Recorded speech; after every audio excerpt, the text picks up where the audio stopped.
आज दिव्या को लड़के वाले देखने के लिए आने वाले थे। घर में बहुत ही चहल पहल थी, परंतु दिव्या का सुबह से ही मन बहुत घबरा रहा था। उसको तैयार होने का बिल्कुल भी मन नहीं कर रहा था।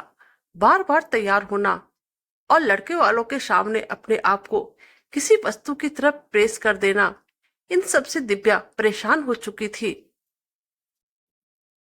लेकिन वह अपने मम्मी पापा के दिल को नहीं दुखाना चाहती थी, इसलिए मजबूरन उसे ना चाहते हुए भी लड़के वालों के सामने तैयार होकर जाना पड़ता था। और आज भी दिव्या को लड़के वाले देखने के लिए आने वाले थे। वह इन सब से बहुत ही परेशान हो गई थी। और फिर आज उसने अपनी माँ से कहा, माँ, यह सब क्या है? इस तरह के रोज रोज के तमाशे मुझसे नहीं हो पाएंगे। जब आपको पता है कि लड़का मुझे रिजेक्ट करके चला जाएगा, फिर भी आप इतनी सारी तैयारियां क्यों कर रही हैं?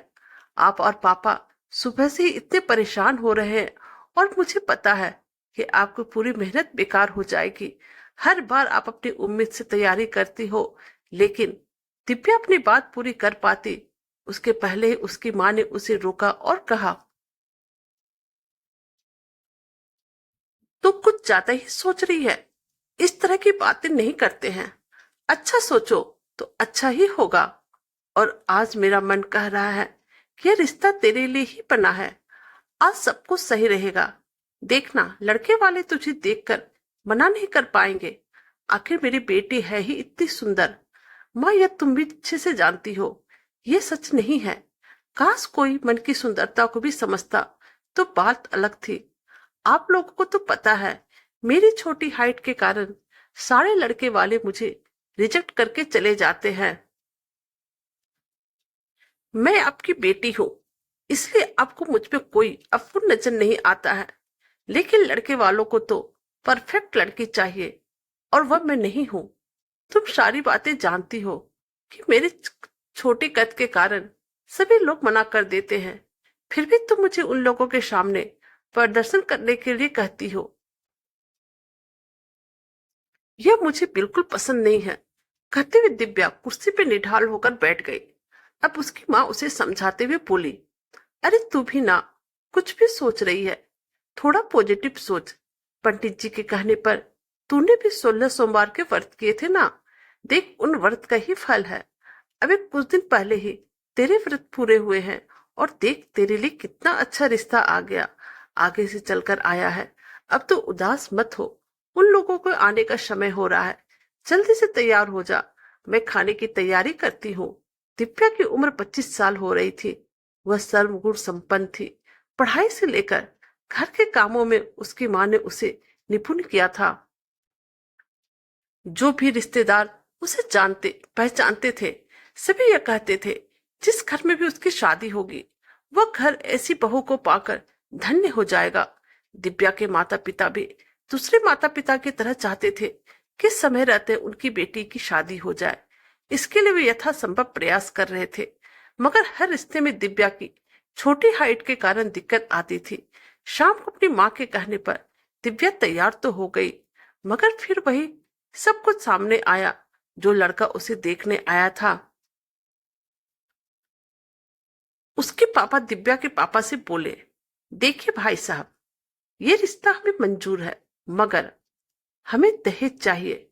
दिव्या के पापा बोले, दहेज की बात आप कैसे कर सकते हैं? तो लड़का के पापा बोले, किस जमाने में जी रहे हैं भाई साहब? सरकारी नौकरी मिलना कोई हंसी खेल नहीं। मिल भी तो गई तो कोई कलर की नौकरी मिलेगी। ऐसे में इंजीनियर और कलर का क्या मुकाबला?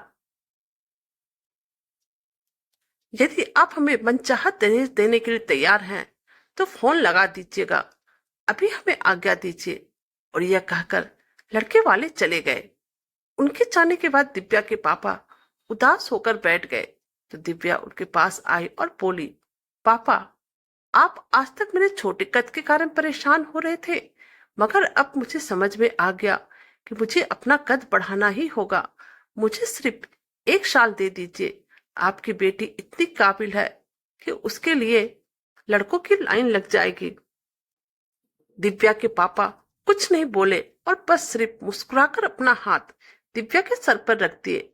और अब दिव्या अपनी अथक मेहनत और परिश्रम से अपने लिए एक मुकाम हासिल कर लिया। आज दिव्या आईएएस का एग्जाम क्लियर कर कलेक्टर बन चुकी थी और वह इंजीनियर लड़का उसी के अंदर में काम कर रहा था। दिव्या को वहां देख उसकी नजरें शर्म से झुक गई और दिव्या के कद के आगे उसका कद बोना नजर आ रहा था। दोस्तों, हमारे समाज में अक्सर लड़कियों की शादी की बात कई बार उनकी सुंदरता, कद, रंग, रूप देखकर तय की जाती है, मगर हम यह क्यों भूल जाते हैं कि लड़कियां शो पीस नहीं है जिसका प्रदर्शन लड़के वालों के सामने किया जाए। आज समाज में लड़कियों को लेकर सोच बदलने की बहुत ज्यादा जरूरत है, क्योंकि लड़कियां भी कंधे से कंधा मिलाकर लड़कों के साथ कार्य कर रही है।